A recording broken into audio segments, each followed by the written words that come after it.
Marvin was 38, quiet by nature, and worked in IT. Nothing glamorous, but it paid well enough to give him a quiet, decent life. He lived alone, had no kids, and didn't crave attention. What he did have was a soft spot for his niece Lyra. She was the daughter of his older sister, Vella. To the outside world, Vella looked like the picture-perfect mother. Vacation photos on social media, matching outfits, big birthday cakes. But Marvin knew better. Behind those filters and family dinners were years of distance. He and Vella hadn't been close since their 20s. She often made him feel small, once even calling him a disappointment, not knowing he stood behind her at the time. But Lyra? She had always made him feel like he mattered. When she was a kid, she spent weekends at his place. They'd build Lego castles, binge-watch science fiction shows, and laugh over silly jokes. Marvin taught her how to set up her first email, and she called him the cool uncle. It stuck with him more than he ever admitted.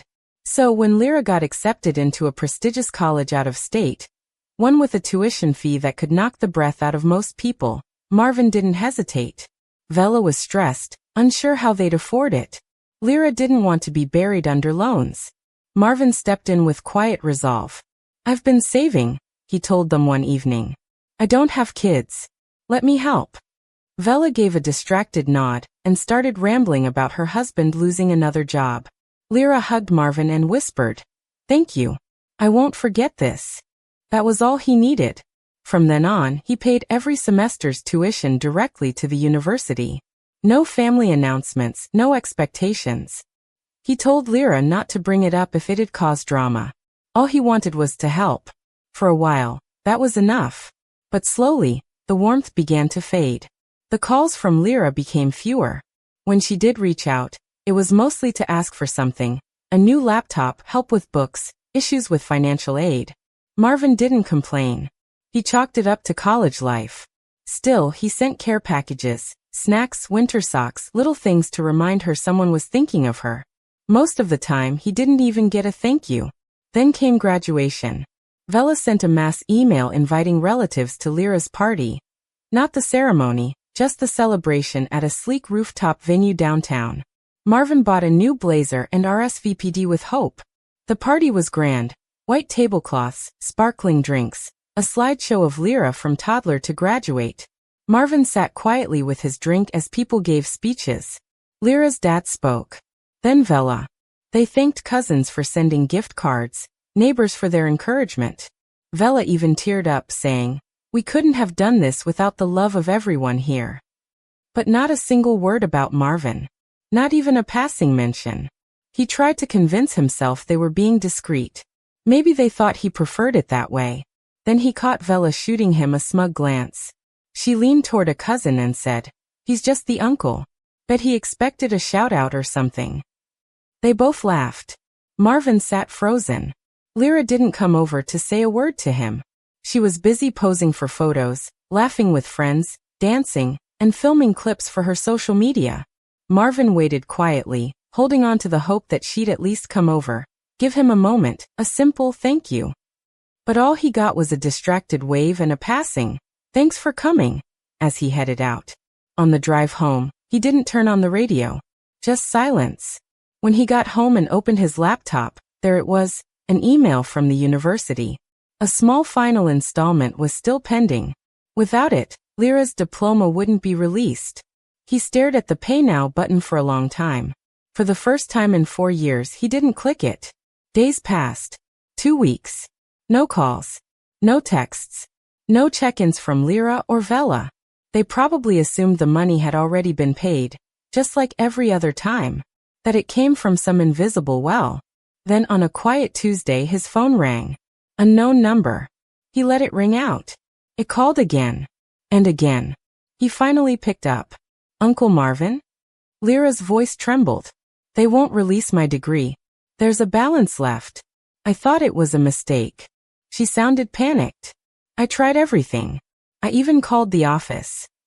Marvin didn't respond immediately. He let her words sit in the air. Then, his voice low, he replied, "Guess you'll need to thank someone else now." Lyra went quiet. Long, breathless silence. "Wait, what do you mean?" she asked. Marvin's voice stayed calm. I've been paying your tuition, Lyra. Every single semester. Every book. Every lab. Every fee. Quietly. And after 4 years of being forgotten, after your mom laughed at me at your graduation, I figured maybe it was time someone else helped out. The silence deepened. I didn't know, Lyra said, her voice cracking. Mom said it was handled. She never told me you were still paying. Marvin's tone didn't change. Exactly. You never asked. You just assumed. That's the problem. On the other end, he heard movement, like she had stood up or was pacing. I'm sorry, she said finally. I didn't mean to ignore you.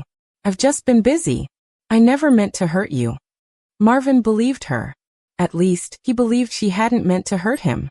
But that didn't take away the ache. Some things hurt even when unintentional. Then she whispered something that nearly broke him. I never got the chance to thank you properly. He closed his eyes and let out a soft sigh. You had 4 years of chances. Her voice, barely audible now, asked, what happens now? Marvin didn't answer. After they hung up, he sat at his kitchen table, staring at the email. The cursor blinked beside the Pay Now button like a dare. It wasn't about the money. He could pay that final balance with one click. But after all the love, care, and silence, he didn't want to be invisible anymore. It wasn't about tuition. It was about dignity. The next day, Vella called. Marvin didn't want to answer, but curiosity won. Did you seriously cancel the last payment? She snapped. Marvin replied. I didn't cancel anything. I just didn't make it. There was silence. Then her voice dropped into a harsh whisper. Do you know how this makes us look? The registrar called her father. They're holding her diploma. People are asking questions. Marvin nearly laughed. That's what she cared about. Not the stress on Lyra, not the damage, just the image. She deserves her degree. Vella barked. She does, Marvin said calmly. And she'll get it. When someone else pays the balance. Vella's voice turned sharp. Don't be petty. You offered to pay. Now you're backing out because you feel unappreciated. That word hit like a slap. Petty. He swallowed. I'm not backing out. I did everything I said I would. But when you erase me from her story, like I was nothing, I realized maybe it's your turn to step up. Vella scoffed. So this is revenge? No, he said firmly. It's called accountability. Then he ended the call. The days that followed were quiet. Too quiet. No messages, no explanations. But Marvin knew they were scrambling behind the scenes. Probably trying to scrape up the balance. Probably lying to friends and family about it. Pride is heavy. Especially for people who build their lives on appearances. Then, on a rainy Thursday, he received a message from Lyra. Just one sentence. Do you really hate me now? He read it again and again. He didn't hate her. He couldn't. But he was exhausted. From giving and never being seen. He typed a response. Then deleted it. Typed another one. Deleted again. In the end, he left it on read. What he didn't know was that Lyra had already started telling the truth. And everything came to light at the family reunion. It started with his cousin Mila.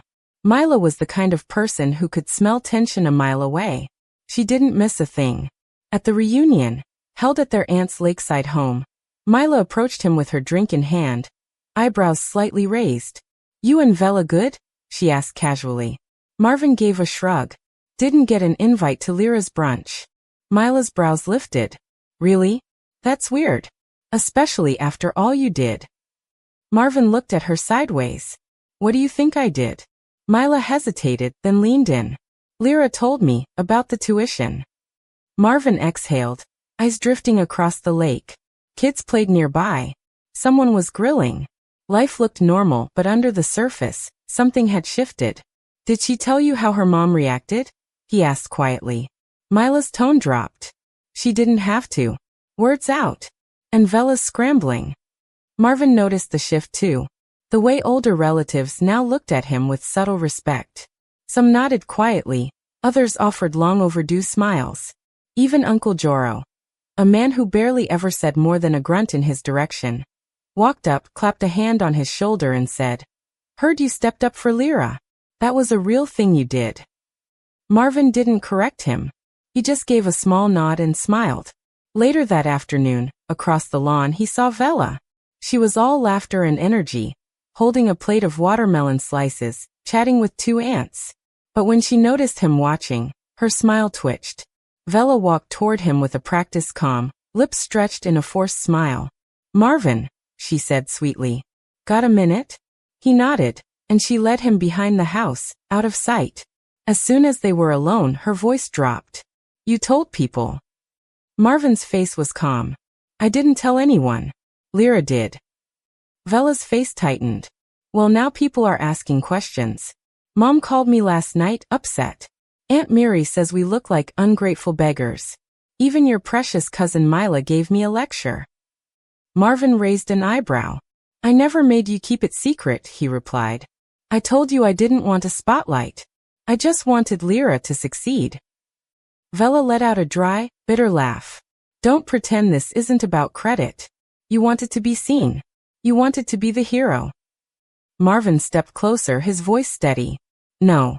I wanted to matter. I wanted to believe that after 4 years of sacrifice, I was still part of this family. But instead you erased me. And now you're angry because you've lost control of the story." Vela's eyes flashed. "You're so dramatic." Marvin didn't blink. "No. I'm just done being invisible." For the first time in years, she looked uncertain. Her mouth opened, then closed again. Marvin added, "If you're worried people will want proof, don't worry. I kept all the invoices. Every payment, every semester. They're all there." Vela went pale. Marvin turned and walked away, leaving her alone behind the house. Back on the lawn, the smell of barbecue filled the air, kids played tag, and someone strummed a guitar near the porch, as if nothing had changed. But everything had. The following week, another email arrived. This one wasn't a reminder, it was a confirmation. The final payment had been made. Not by him. Marvin checked the transaction history just to be sure. It came from Vela's personal account. An hour later, another message popped up. This time from Lyra. No subject line. No words. Just a photo. She was holding her diploma, her eyes puffy but smiling. In her other hand was a handwritten note. It didn't have a name on it, but the message was clear. "To the one who believed in me when no one else did. I'm sorry I forgot that. I won't forget again." That could have been the end. The moment where closure finally arrived. Marvin thought so too. The final bill was paid, Lyra had acknowledged the truth, and for the first time in years he felt seen. But a week later, a new email arrived, this time from the university's alumni office. They wanted to thank him for his dedicated financial support, and asked if he'd like to be listed as a donor in their upcoming appreciation gala. At first he was puzzled. Donor? Gala? He scrolled through the message again. The email explained that the university honors individuals who make full or near full tuition contributions for students with demonstrated financial need. His name was listed as the official payee on Lyra's account, for every semester except the last. They wanted to publicly recognize his role and offer a plaque, a formal letter of thanks, and a mention at the gala. Marvin sat frozen, reading it again. He never did it for applause. But something about Vela's smug laughter at graduation, it made him pause. Then he clicked yes. Not out of revenge. Not out of pride. Just because he was tired of being invisible. He didn't tell anyone. Didn't even attend the event. But when the university posted the gala photos and donor acknowledgments online, his name appeared right there in bold print. People noticed. Relatives who hadn't texted him in years suddenly wanted to catch up. His uncle sent a message full of pride. His grandmother, the same one who always favored Vela, mailed him a letter. She wrote, "I wish I'd known what you were doing. Maybe I didn't give you enough credit all these years." Marvin read the letter 3 times before setting it on his windowsill. But not everyone took it well. Vela was furious. She called one evening, voice low and tightly wound. "You went public with this," she accused.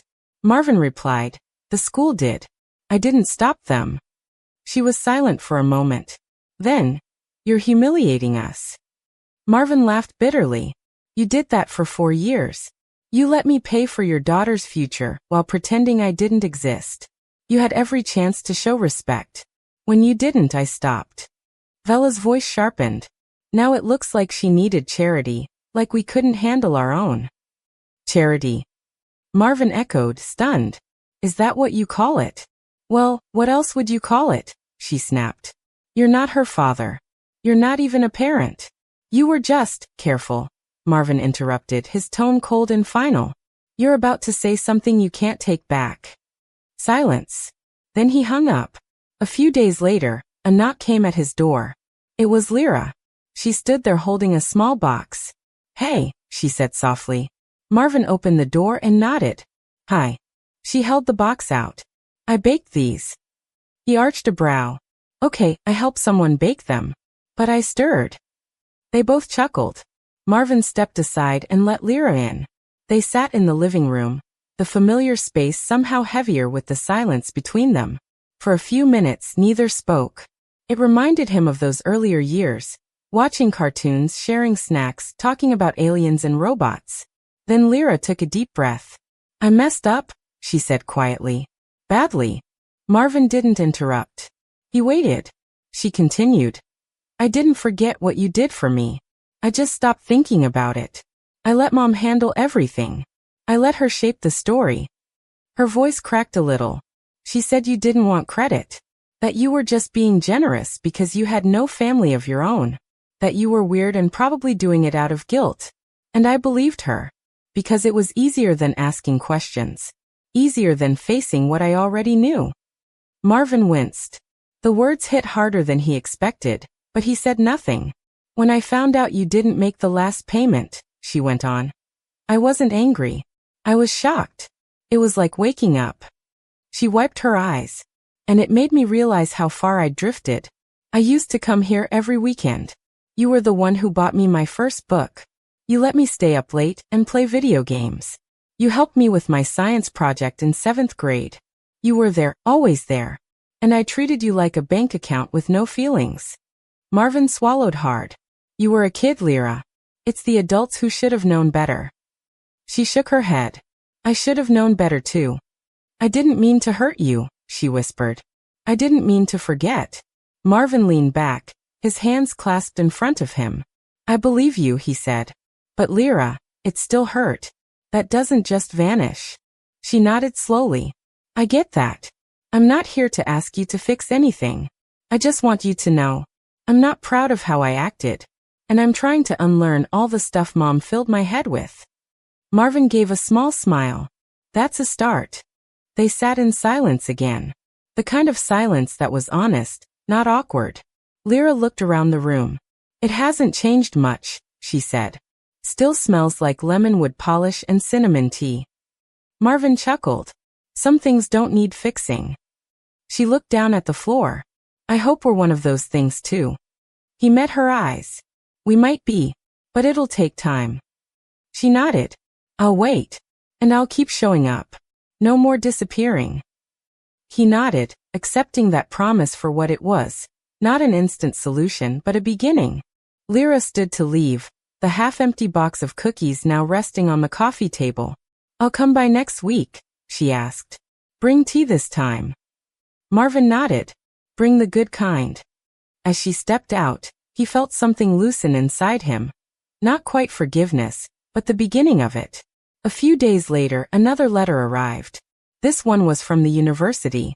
A formal certificate of recognition, engraved with his name, thanking him for his contribution to Lyra's education.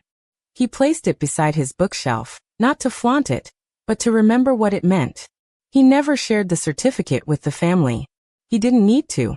The story had already changed.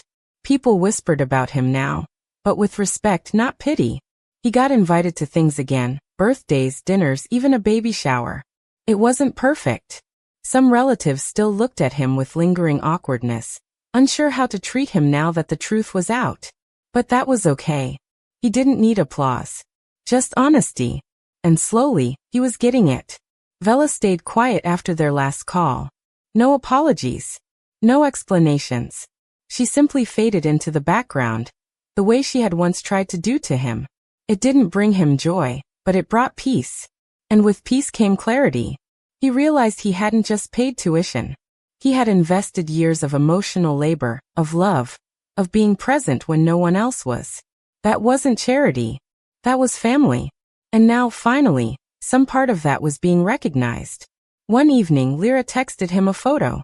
It was her first day at her new job, blazer, ID card, beaming smile. She had captioned it, "Wouldn't be here without you." Marvin stared at the image for a long time. Not because of the job or the clothes, but because for the first time in years she saw him. Really saw him.